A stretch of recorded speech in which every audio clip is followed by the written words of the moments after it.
মৰমৰ ছাত্ৰ-ছাত্ৰীসকল তোমালোক সকলোকে আমাৰ এই চেনেললৈ পুনৰবাৰ স্বাগতম জনাইছোঁ। আজিৰ এই ভিডিঅ'টিত প্ৰতিভা সন্ধানী পৰীক্ষাৰ ক্লাছ 9ৰ কুৱেশ্যন পেপাৰখনৰ আনচাৰখিনি কৰি দিবলৈ চেষ্টা কৰিম। ভিডিঅ'টি শেষলৈকে চাই থাকিবা। প্ৰথমতে চোৱা 1 নম্বৰটো। প্ৰশ্নটো আছিলে যে with this you have lost the chance that you had. Option আছিলে a little, the little, little আৰু a few. ইয়াতে আমাক খালি ঠাইত কি হ'ব আমাক সুধিছে। এই কুৱেশ্যনটোৰ খালি ঠাইত হ'ব with this you have lost the little chance you had. 2 নম্বৰত আছিল that was dash awful situation to be in. ইয়াতে n হ'ব n. 3 নম্বৰ দিয়া আছিল anger is compared dash fire. ইয়াত হ'ব to, anger is compared to fire. তোমালোক মই অপশ্যনসমূহ কৈ থকা নাই, কাৰণ অপশ্যনসমূহ কৈ থাকিলে ভিডিঅ'টো বহুত বেছি দীঘলীয়া হৈ যাব। এতিয়া চোৱা 4 number he excels dash painting. he excels dash painting. Options আছিলে a in, b আছিলে at, c আছিলে with, d আছিলে on.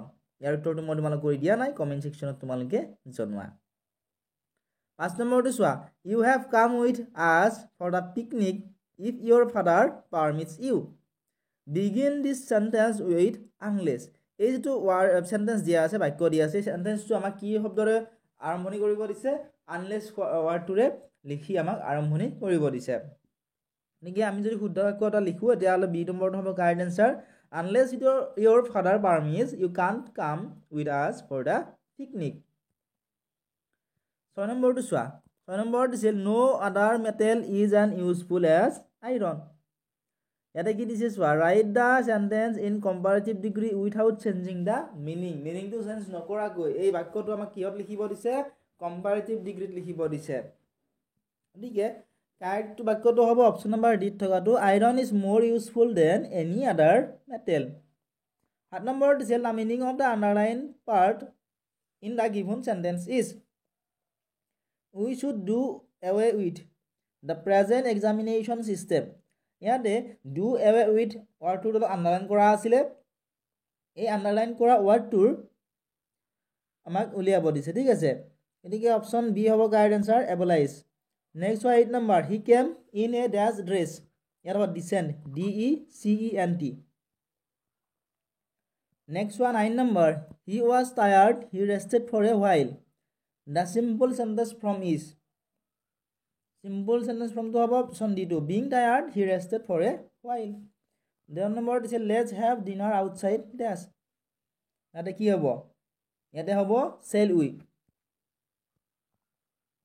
11 number to swa 11 number is a bunch of keys is a dash of books. Yate option D hobo correct answer P I L E. Question number 12 cat is to kitten as whom is to Hamlet, H-A-M-L-E-T. Question number 13 identify the correct sentence. Correct sentence to identify kori bisari bilabol dise. The correct sentence to hobo option B C2 each of them came in his turn. Question number 14 identify the correct sentence. Here correct sentence option A2 hobo he was kept his word. Next one 15 number select the correct indirect form of the narration of the given sentence. He said to me, please visit my place tomorrow. Option C about correct answer. He requested me to visit his place the next day. Question number 16.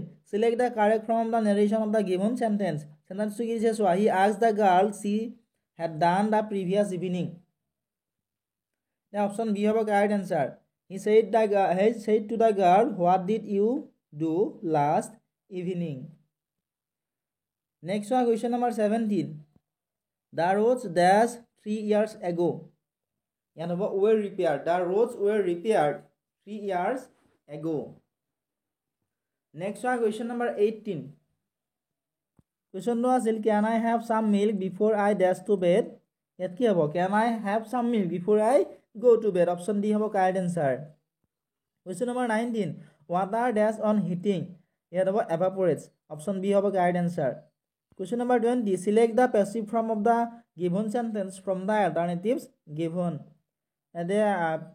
passive form of the given sentence. Yet কি দিছে চোৱা, his result surprised me. ইয়াতে option D হ'ব correct answer. I was surprised at his result.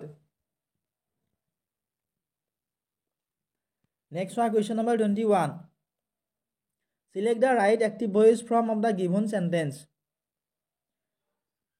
Why was not the matter brought to my notice? Option B of correct answer. Why did not you bring the matter to my notice? Question number 22. Choose the right idiom. Let there be no dash among different communities. And the option A of correct answer. Let there be no bad blood among different communities. Question number 23. Which of the following materials are in category of pure substance? তলৰ কোনটা পদাৰ্থ বিশুদ্ধ পদাৰ্থৰ অন্তৰ্ভুক্ত? ইয়াতে option আছিলে A ice and calcium oxide, option B ice and mercury, option C calcium oxide and mercury, option number D দিয়া আছে অল অফ দ্য এবভ। ইয়াতে all of the above option D হ'ব কাৰেক্ট আনচাৰ। নেক্সট হয় question number 24। কুৱেশ্যনটো আছিলে যে what is the cause water kept in an earthen pot became cool during summer? গৰমৰ দিনত মাটিৰ কলহত পানী থলে ঠাণ্ডা হৈ থকাৰ কাৰণটো কি? তোমালোকে নিশ্চয় দেখিবলৈ পাইছা বা তোমালোকৰ বহুতৰে ঘৰত আছে, গৰমৰ দিনত কি কৰা হয়, মাটিৰ কলহত পানী থৈ দিয়া হয়। থৈ দিলে কি হয়, পানীখিনি ঠাণ্ডা হৈ থাকে। কিন্তু ইয়াৰ কাৰণটো কি আমাক সুধিছে। ইয়াৰ কাৰণটো হৈছে due to evaporation through the pot, পাত্ৰটোৰ গাৰে হোৱা বাষ্পীভৱনৰ বাবে। Question number 25। এলয়েজ আৰ সংকৰ ধাতুসমূহ হৈছে সমাৱৰ্তন মিশ্ৰণ। অপশ্যন এ চি হ'ব কাৰেক্ট এনচাৰ। নেক্সট হয় কুৱেশ্যন নম্বৰ 26। কুৱেশ্যনটো আছিল ice at 0 degree Celsius is more effective in cooling than water at 0 degree Celsius. 0 degree উষ্ণতাত থকা বৰফ ঠাণ্ডা হ'বলৈ একে উষ্ণতাত থকা পানীতকৈ কিয় সহজ হয়? কুৱেশ্যন নম্বৰ 26ৰ কাৰেক্ট এনচাৰ হ'ব অপশ্যন নম্বৰ চি। কাৰণ অপশ্যন নম্বৰ চিত কি দিয়া আছে, বোথ এ এণ্ড বি, অৰ্থাৎ ইয়াতে এ আৰু বি দুয়োটাই শুদ্ধ, গতিকে both A and B are correct. Question number 27। The valency of aluminium oxide is, aluminium অক্সাইডৰ ওজন ক্ষমতা কিমান? এইটো 3 হ'ব correct answer. Question number 28। Brass is an alloy of which two metals? পিতল কোনবিধ ধাতুৰে তৈয়াৰী? সংকৰ ধাতু। পিতল, কপাৰ আৰু জিংকৰে তৈয়াৰী সংকৰ ধাতু। Question number 29। Milk is a mixture of, গাখীৰ এবিধ মিশ্ৰণ। গাখীৰ এবিধ 2 বা ততোধিক তৰল আৰু গোটা পদাৰ্থৰ মিশ্ৰণ। Question number 30।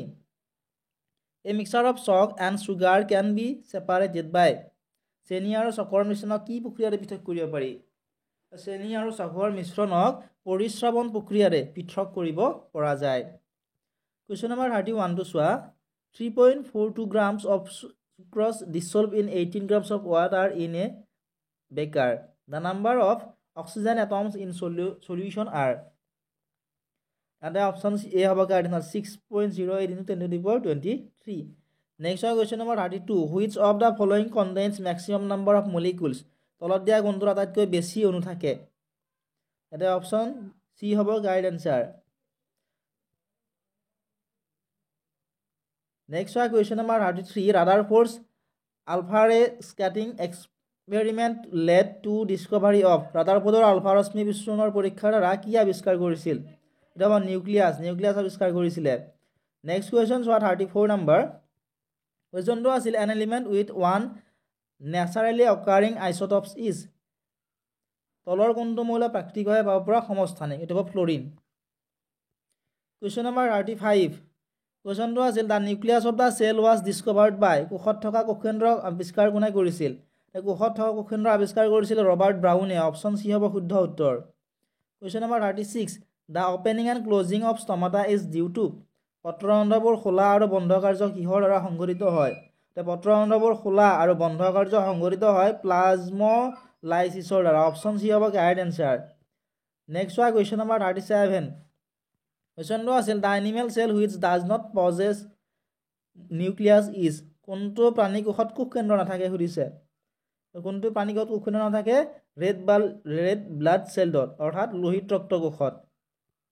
Question number 38। Which tissue helps in the movement of our body? আমাৰ শৰীৰটো লৰচৰ কৰাৰ কাৰণে কোনটো কলাই সহায় কৰে? অপশ্যন আছিলে মাস্কুলাৰ টিস্যু অৰ্থাৎ পেশী কলা, স্কেলেটাল টিস্যু অৰ্থাৎ কংকাল পেশী, নাৰ্ভাছ টিস্যু অৰ্থাৎ স্নায়ু কলা। এই গোটেইকেইটা আমাৰ দেহটো বা শৰীৰটো লৰচৰ কৰাত সহায় কৰে। গতিকে অল অফ দ্য এব অপশ্যন ডি হ'ব কুৱেশ্যনটোৰ কাৰেক্ট আনচাৰ। নেক্সট হয় কুৱেশ্যন নম্বৰ 39। কুৱেশ্যনটো আছিল which of the following has maximum number of atom? তলৰ কোনটো পদাৰ্থত আটাইতকৈ বেছি পৰমাণু আছে? ইয়াতে অপশ্যন এ হ'ব correct answer 18 grams of H2O 18 গ্ৰাম পানীত। নেক্সট কুৱেশ্যন চোৱা 40 নম্বৰ। কুৱেশ্যনটো আছিল যে the area under velocity time graphs gives a physical quantity whose limit unit is. বেগ সময় লেখেৰে নিৰ্দেশ কৰিব পৰা ভৌতিক ৰাশিৰ একক হ'ল metre per second. Next 41 number relation between pressure P and force F and the area of cross section A is. চাপ বল আৰু লম্বছেদ কালিৰ মাজৰ সম্বন্ধটো আমাক সুধিছে। ইয়াতে অপশ্যন চি হ'ব কাৰেক্ট এনচাৰ। Question number 42। কুৱেশ্যনটো আছিল যে দুটা বস্তুৱে এটাই আনটোৰ বলেৰে আকৰ্ষণ কৰে। যদি এটাৰ ভৰ দুগুণ কৰা হয় আৰু আনটোৰ ভৰ আধা কৰা হয় তেন্তে দুয়োটাৰ মাজত বল হ'ব। ইয়াতে অপশ্যন চি হ'ব correct answer. Question number 43। Which one of the following is a green house gas? তলৰ কোনটো সেউজ গৃহ গেছ সুধিছে? এতিয়া কাৰ্বন ডাই অক্সাইড গেছেই হ'ব। কাৰ্বন ডাই অক্সাইড গেছ হৈছে সেউজ গৃহ গেছ। নেক্সট কুৱেশ্যনটো চোৱা 44 নম্বৰ কুৱেশ্যন। কুৱেশ্যনটো আছিল যে which of the following is non communicable disease? তলৰ কোনটো সংক্ৰামক ৰোগ নহয়? এতিয়া আমি জানো মেলেৰিয়া, ডায়েৰিয়া, যক্ষ্মা এইবোৰ হৈছে সংক্ৰামক ৰোগ, কিন্তু এলাৰ্জিটো সংক্ৰামক ৰোগ নহয়। গতিকে অপশ্যন এ হ'ব correct answer. Question number 45। How many rational numbers are there between any two given rational numbers? যিকোনো এটা প্ৰদত্ত পৰিমেয় সংখ্যাৰ মাজত কিমানটা পৰিমেয় সংখ্যা থাকে? ইয়াতে হ'ব ইনফিনিট নাম্বাৰ্ছ অৰ্থাৎ অসীম সংখ্যক। নেক্সট তোমালোকে এইকেইটা চাব পাৰি চিনত দেখিবলৈ পাইছা যে এইকেইটা মেথমেটিক্সৰ কুৱেশ্যন। গতিকে মই যিকেইটা শুদ্ধ হয় তোমালোকক মই ইয়াতে ৰাইট চিন দি দিছোঁ, তোমালোকে ইয়াৰ পৰা চাই ল'ব পাৰিবা। যদিহে তোমালোকক এইখিনিৰ বুজাই দিব লাগে যে কেনেদৰে কাৰেক্ট হ'ল, কোনটো অপশ্যন বি কেনেকৈ কাৰেক্ট হ'ল বা অপশ্যন এটো কেনেকৈ কাৰেক্ট হ'ল, তোমালোকে যদি বুজি পোৱা নাই বুজাই দিব লাগে তোমালোকে কমেণ্ট কৰিবা। মই চেষ্টা কৰিম তোমালোকক ইয়াৰে আনচাৰকেইটা অন্য এটা ভিডিঅ'ৰ জৰিয়তে বুজাই দিবলৈ। ঠিক আছে, তোমালোকে যদি কমেণ্ট কৰা মই তোমালোকক অহাকালি ভিডিঅ'টো আপলোড কৰি দিম। গতিকে চেনেলটো ছাবস্ক্ৰাইব কৰি থ'বলৈ নাপাহৰিবা, অহাকালি তোমালোকে ভিডিঅ'টো পাই যাবা। আৰু যদি বিচাৰি নোপোৱা কমেণ্ট কৰিবা, মই তোমালোকক লিংকটো দি দিম। নেক্সট চোৱা কেইটামান ছ'চিয়েল ছায়েন্সৰ কুৱেশ্যন দিয়া হৈছে ইয়াতে। Which one of the following entrusted the British government with the power of ruling India directly? কোনখন আইনে ইংলেণ্ডৰ চৰকাৰক পোনপটীয়াকৈ ভাৰত শাসন কৰাৰ ক্ষমতা দিছিল? কাৰেক্ট এনচাৰ হ'ব option number C the government of India act 1858। Bharat চৰকাৰৰ আইন 1858 ইংলেণ্ডৰ চৰকাৰক পোনপটীয়াকৈ ভাৰত শাসন কৰাৰ ক্ষমতা দিছিলে। Question number 68। The first Assamese who cleared Indian civil service was? ভাৰতৰ লোকসেৱা পৰীক্ষাত উত্তীৰ্ণ হোৱা প্ৰথমজন অসমীয়া কোন আছিল? ভাৰতৰ লোকসেৱা পৰীক্ষাত উত্তীৰ্ণ হোৱা প্ৰথমজন অসমীয়া আছিলে আনন্দৰাম বৰুৱা। অপশ্যন এ হ'ব কাৰেক্ট এনচাৰ। Question number 69। কুৱেশ্যনটো চোৱা। কুৱেশ্যনটো আছিল যে in which year was the name of the Mughal empire scraped away from the coins of the company? কোন চনত কোম্পানীৰ মুদ্ৰাৰ পৰা মোগল সম্ৰাটৰ নামটো আঁতৰাই দিয়া হৈছিল? কাৰেক্ট এনচাৰ হ'ব অপশ্যন নম্বৰ এ 1835। 1835 চনত কোম্পানী মুদ্ৰাৰ পৰা মোগল সম্ৰাটৰ নামটো আঁতৰাই দিয়া হৈছিলে। নেক্সট হোৱা question number 70। What was the name of the first news paper of India? ভাৰতবৰ্ষৰ প্ৰথমখন সংবাদ পত্ৰৰ নাম কি আছিলে? ভাৰতবৰ্ষৰ প্ৰথমখন সংবাদ পত্ৰৰ নাম আছিলে বেংগল গেজেট। Question number 71। কুৱেশ্যনটো আছিল the total length of the railway line open in 1853 between Bombay and Thane was? 1853 চনত মুম্বাই আৰু থানেৰ মাজত মুকলি হোৱা ৰেলপথৰ মুঠ দৈৰ্ঘ্য কিমান আছিল? কাৰেক্ট এনচাৰ অপশ্যন বিটো হ'ব 21 কিলোমিটাৰ আছিলে। Question number 72। The writer of the novel Anandamath was? Anandamath উপন্যাসখনৰ ৰচয়িতা কোন আছিলে? আনন্দমঠ নামৰ যিখন উপন্যাস আছিলে এই উপন্যাসখনৰ ৰচয়িতা আছিলে বংকিম চন্দ্ৰ চট্টোপাধ্যায়। অপশ্যন ডি হ'ব কাৰেক্ট এনচাৰ। নেক্সট হোৱা কুৱেশ্যন নম্বৰ 73। কুৱেশ্যনটো আছিল যে Mayamara Satra was within the fold of the? Mayamara Satra অন্তৰ্গত। মায়ামৰা সত্ৰ অন্তৰ্গত কাল সংহতিৰ? Option B C hobo correct answer. Question number 74. Question was who was accepted by Jayadhar Singha as his religious preceptor. কোনজন সত্ৰাধিকাৰৰ ওচৰত জয়ধ্বজ সিংহই শৰণ লৈছিল? Correct answer option C টো হ'ব নিৰঞ্জন দেৱ। নিৰঞ্জন দেৱৰ ওচৰত জয়ধ্বজ সিংহই শৰণ লৈছিলে। Question number 75. Capital of Matak kingdom was. Matak ৰাজ্যৰ ৰাজধানী কি আছিল?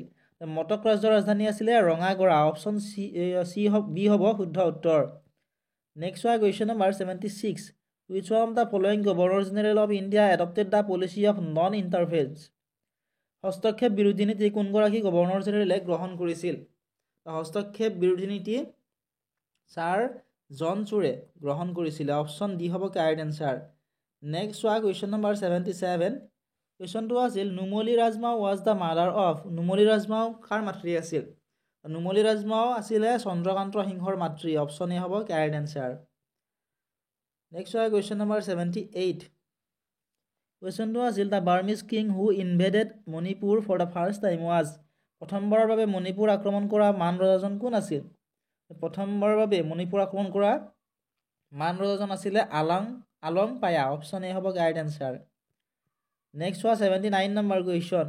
Gobinda Singha was a king of. Gobinda Singha ক'ৰ ৰজা আছিল? গোবিন্দ সিংহ আছিলে কাছাৰৰ ৰজা। কুৱেশ্যন নম্বৰ 80 চোৱা। What percentage of earth surface is covered by land. পৃথিৱীৰ উপৰিভাগৰ কিমান শতাংশ স্থলভাগে আগুৰি আছে?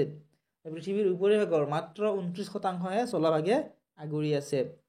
নেক্সট হোৱা question number 81. Deltas are formed in. বদ্বীপ গঠন ক'ত হয়? নদীৰ মোহনাত বদ্বীপ গঠন হয় মাউথ অফ দ্য ৰিভাৰত। Question number 82. কুৱেশ্যনটো আছিল the word iceberg is derived from. Iceberg শব্দটো ক'ৰ পৰা আহিছে? এটা ইনচেলবাৰ্গ যিটো শব্দ এইটো জাৰ্মান লেংগুৱেজ জাৰ্মান ভাষাৰ পৰা আহিছে। Question number 83. What is the amount of oxygen in atmosphere in terms of volume. বায়ুমণ্ডলত আয়তন হিচাপে অক্সিজেন কিমান থাকে? বায়ুমণ্ডলত অক্সিজেন হিচাপে আয়তন থাকে 20.94%। তাৰপিছত নাইট্ৰজেন থাকে 78.08%। এবাৰ তোমালোকৰ পৰীক্ষাত নাইট্ৰজেনৰ কথা উল্লেখ কৰিব পাৰে, তোমালোকে মনত ৰাখিবা। নেক্সট কুৱেশ্যনটো চোৱা 84 নম্বৰ কুৱেশ্যন। কুৱেশ্যনটো আছিল the layer of the atmosphere which reflects radio' waves towards the earth is. পৃথিৱী পৃষ্ঠৰ পৰা পঠোৱা ৰেডিঅ' তৰংগ প্ৰতিফলন কৰা বায়ুমণ্ডলৰ স্তৰটো কি সুধিছে? বায়ুমণ্ডলত বহুকেইটা স্তৰ থাকে, ইয়াৰ ভিতৰত যিটো ৰেডিঅ' তৰংগ প্ৰতিফলন কৰা বায়ুমণ্ডলৰ স্তৰ সেয়া হৈছে থাৰ্মস্ফিয়াৰ। অপশ্যন চি হ'ব কাৰেক্ট এনচাৰ। Question number 85. কুৱেশ্যনটো আছিল the unit of wind velocity is.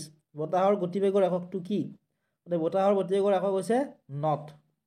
Question number 86. The most important reason for air movement is. বায়ু প্ৰবাহৰ মূল কাৰণটো কি? বায়ু প্ৰবাহৰ মূল কাৰণটো হৈছে প্ৰেছাৰ ডিফাৰেঞ্চ, চাপৰ তাৰতম্য। Question number 87. The most populated state of India is. ভাৰতবৰ্ষৰ আটাইতকৈ জনবহুল ৰাজ্যখন কি? ভাৰতবৰ্ষৰ আটাইতকৈ জনবহুল ৰাজ্য হৈছে উত্তৰ প্ৰদেশ। অপশ্যন চি হ'ব কাৰেক্ট এনচাৰ। কুৱেশ্যন নম্বৰ 88 টো চোৱা। The name of major river of northern India is. উত্তৰ ভাৰতৰ প্ৰধান নদী এখনৰ নাম লিখা। উত্তৰ ভাৰতৰ প্ৰধান নদী এখনৰ নাম হৈছে Ganga. Question number 89. What percentage of the total land area of India is covered by plateaus. ভাৰতবৰ্ষৰ মুঠ মাটিকালিৰ কিমান শতাংশ মালভূমিয়ে আগুৰি আছে? ভাৰতবৰ্ষৰ মুঠ মাটিকালিৰ 27.7% মালভূমিয়ে আগুৰি আছে। কুৱেশ্যন নম্বৰ 90 চোৱা। কুৱেশ্যনটো আছিল যে in India Dispur became the capital of Assam. কোন চনত দিছপুৰ অসমৰ ৰাজধানী হিচাপে পৰিগণিত হৈছিল? কাৰেক্ট এনচাৰ অপশ্যন চি টো হ'ব 1973 চন। 1973 চনত দিছপুৰ অসমৰ ৰাজধানী হিচাপে পৰিগণিত হৈছিলে। Question number 91. What is the average temperature of in the winter season in Assam. অসমত শীতকালত গড় উষ্ণতা কিমান? অসমত শীতকালত গড় উষ্ণতা থাকে বিল' 10 ডিগ্ৰী চেলচিয়াছ, 10 ডিগ্ৰী চেলচিয়াছৰ তলত থাকে। Question number 92. The forest of Assam is divided into. অসমৰ অৰণ্যসমূহক ভাগ কৰা হৈছে। অসমৰ অৰণ্যসমূহক 5টা ভাগত ভাগ কৰা হৈছে। অপশ্যন এ হ'ব correct answer. Question number 93. Under whose leadership was the Indian Association formed. কাৰ নেতৃত্বত দি ইণ্ডিয়ান এছ'চিয়েশ্যন গঠন হৈছিল? ইণ্ডিয়ান এছ'চিয়েশ্যন গঠন হৈছিল সুৰেশ চন্দ্ৰ বেনাৰ্জীৰ নেতৃত্বত। অপশ্যন এ হ'ব কাৰেক্ট আনচাৰ। কুৱেশ্যন নম্বৰ 94 চোৱা। The first regional political party of India is. ভাৰতবৰ্ষৰ প্ৰথমটো আঞ্চলিক ৰাজনৈতিক দলৰ নাম কি সুধিছে? ভাৰতবৰ্ষৰ প্ৰথমটো আঞ্চলিক ৰাজনৈতিক দলৰ নাম হৈছে দ্ৰাবিড় মুন্নেতা কাজাগম অপশ্যন সি হ'ব correct answer question number 95 the biparty system is prevailing in দ্বিদলীয় ব্যৱস্থা থকা দেশখনৰ নাম সুধিছে দ্বিদলীয় ব্যৱস্থা থকা দেশখনৰ নাম হৈছে England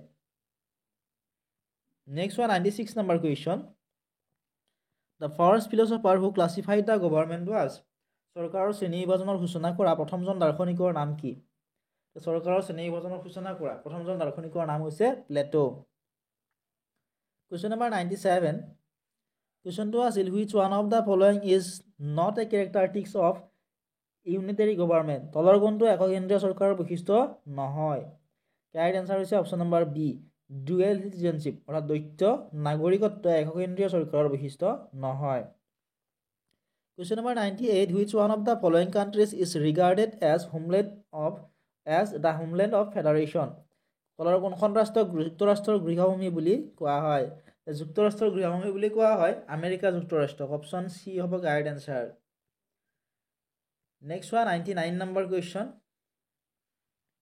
the welfare based definition of economics has been given by অৰ্থবিজ্ঞানৰ কল্যাণ ভিত্তিক সংজ্ঞাটো কোনে আগবঢ়াইছিল অৰ্থবিজ্ঞানৰ যিটো কল্যাণ ভিত্তিক সংজ্ঞা আছিল এইটো আগবঢ়াইছিলে আলফ্ৰেড মাৰ্চেলে শেষৰ কুৱেশ্যনটো চোৱা the power of a commodity to satisfy human wants is called কোনো বস্তুৰ মানুহৰ অভাৱ পূৰণ কৰিব পৰা ক্ষমতা কি বুলি কোৱা হয় কোনো বস্তুৰ মানুহৰ অভাৱ পূৰণ কৰিব পৰা ক্ষমতা ইউটিলিটি অৰ্থাৎ উপযোগিতা বুলি কোৱা হয় এইখিনি আছিল আজিৰ এই ভিডিঅ'টি যদি ভিডিঅ'টো চাই ভাল পাইছা বা উপকৃত হৈছো বুলি ভাবা ভিডিঅ'টো লাইক কৰি দিয়াৰ লগতে চেনেলটো ছাবস্ক্ৰাইব কৰি দিবলৈ নাপাহৰিবা তোমালোকে এই পিডিএফটো যদিহে লাগে কমেণ্ট কৰিবা বা ডেছক্ৰিপশ্যনত হোৱাটছআপ নম্বৰ দিয়া আছে মেছেজ কৰিব পাৰিবা কিন্তু ফ্ৰী নহয় তোমালোকে পে' কৰিব লাগিব